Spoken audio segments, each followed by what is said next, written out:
Like, have you ever seen that video of there's a guy who gets pulled over and the cops on the spot tell him that he's been evaluated as being mentally unwell and he needs to come in? And the guy is completely calm and rational when he's talking to him. And he's like, well, make an appointment and I'll go and get evaluated. And he's like, no, we're going to bring you in. He's like, what are you saying? Well, you've been deemed unwell. He's like, by who? There's no ruling against me. It's really interesting. So apparently there's more to it. And this video went viral. Apparently there have been some videos of this guy where he posted online where he's acting kind of loony. I saw a couple of them. I was like, yeah, that's a little problematic, but could also be he's acting out on camera. I don't know if he's doing this in real life, like just because someone's doing it in videos. So like a lot of people act out in video just for attention, or maybe that's how he blows off steam, says wild shit like, we need to eat the earth, or I don't know what the fuck he's saying. So but the video is very disturbing because in that moment, if these police officers in Canada are supposed to be evaluating someone who doesn't have an official psych evaluation where he's been brought in and they just said, you have to be institutionalized. So that hasn't happened. And so they're pulling this guy over. Terrible. And based on his interaction with them, he is completely calm and rational. In fact, like charitably so, because they're saying something fucking totally preposterous. And he's not yelling. He doesn't raise his voice. He's coherent. He's articulate. I want you to watch it because it's kind of crazy. That's terrifying. Jamie, I'm sure you can find it. Yeah, I was trying to find the update, though. That's really terrifying. But let's just look at the actual video itself, because the video itself is bizarre. Because without any context, and again, I think there is some context. There have been some videos where he acted nutty, and this guy might just be manic depressive, where he's capable of keeping it together, like to pretend he's normal when the cops are there, but then as soon as he's on his own, as no one's watching him, he goes insane. That is possible. But what were they? Did they have any prior knowledge of him? What was that based on?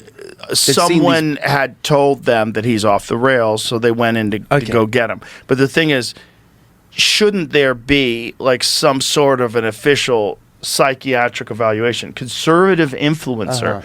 He's a conservative influencer. Being held captive in Canadian... I don't know if that's real or not. I just was trying to wait so I could get to the video here. Okay, well, let's watch the video. Put your headphones on, because the video is kind of kooky. And this is Dr. Emery. He's a resident psychiatrist, senior resident. He's on a rotation with the CAR 87. We're part of a program that includes Vancouver Coastal Health and the Vancouver Police. Okay?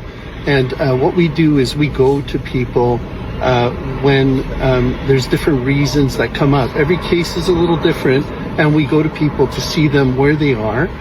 Especially if there's been issues with trying to find them and talk to them. So in your case, I think you were certified under the Mental Health Act just, I don't know how long ago, but like maybe 3 weeks ago or 4 weeks ago. Were you aware of that? Dr. Taylor saw you in a cafe. She didn't certify you. I think you filmed part of it. Yeah. Okay. And this is Dr. Emery. He's a and then she spoke with your family, got some more information, and you're gonna have to turn that off. So just one sec. What the officer just told me is that you and I can set up a meeting and we can chat then. So why don't we do that? Okay. Yeah. I'm not turning the camera off. I have a legal right to keep the camera on. If you don't want to make the appointment now, we can do it at another time. But that's what the officer just asked that we do. So why don't we do that? So I'm going to certify you under the Mental Health Act. We're going to bring you to hospital, do testing on you, and you're going to talk to a psychiatrist in a controlled environment, because we don't believe that you're going to attend an appointment. I won't attend. I've never been given a chance to attend an appointment. So he's certified. Yeah. I've never been given a chance to attend an appointment. What is going on? I was never given a psych eval or nothing. He just looked at me and said, "You're certified." Yeah. Okay. So I don't know why, but it's up to the doctor. So if you. But no, he didn't even give me an eval. He just looked at me and said, "I'm certified." Man. I get that. Please consider what you're doing, and please think about the fact that I'm more than happy to come in for an appointment. Wow. I'm happy to go through and do everything properly. Okay. I've been completely compliant with everything. Yes, you've been really good with me, Nicholas. But listen, that's his call, and unfortunately, we can't go back on that. He hasn't talked to me. Get checked out by a doctor. You're interacting with me at a very regular. I've never been given a chance. So I had some eggs and stuff for breakfast this morning. Yeah, I didn't put drapes, so I had to tape this up because my window didn't have drapes. And so all night, there's just light beaming into my room. So I couldn't sleep last night, so I demanded that they give me tape and stuff to put on my windows so that I could sleep tonight. I'm like one of the only rooms that has no drapes. Aw, baby. So I had some... How fucking strange. This is crazy. Strange. So here's the thing. Like, this doctor ran into him somewhere and said, I'm certifying you. Based on what? That's right? insane. And is he really a conservative influencer, or is that a narrative? Like, I don't understand what that means. Like, if you are quote unquote conservative and you have 1,000 people on your Instagram and you rant and rave, you know, in a manic depressive manner, are you a conservative influencer now, or is that like rage bait to get them to say like? But here's the thing, like, Canada has socialized medicine, and they also have insane government overreach. Exactly. And if there was someone who was a rabble-rouser online and that person happened to be acting a little kooky, wouldn't that be a great time? But meanwhile, how many fucking liberal... This is Vancouver, which is like Portland on steroids. Like, how many kooky fucking people on the left are being pulled into mental hospitals and making these similar videos? Fucking zero. Which is a little odd, but it doesn't mean that this guy's not a little off the rails. Because the videos that I saw, see if you can find some videos of him off. They might have been pulled from the internet, but a bunch of people were saying, "Hold on, there's more to this," and they were showing some of the. Here's the other problem: I don't know if those videos are real.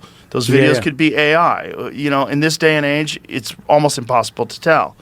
You could say, you have video of this guy. You'd say, have this guy screaming shit stuff about needing a vagina in the middle of his back. Or, you could have anything. You could say anything. But this is why you got to be so careful about authoritarianism creeping into government. Yes, it really is that right there. First of all, I don't like his backseat. All that shit, boxes and stuff. Exactly. That looks a little kooky. Like, that fits that he might be losing his marbles if he's got, you know, stacks of stuff, unless he's like leaving an office and moving stuff and putting it in his backseat temporarily. It's a weird sign when the entire backseat is filled with boxes and trash. You might be losing your marbles. But he did sound like there's no, in my eyes, listening to him talk, there's no indication that this guy's a threat to himself and he must be institutionalized. That guy's more than capable of speaking in a very rational manner. So even if he's nuts, he's not that nuts. There's a lot of nutty people. Yes, who are much more dangerous. To me, this is very, like, we're talking earlier about the medicalization and everything. And there's a trend here of this inhumanity that is really, really dark.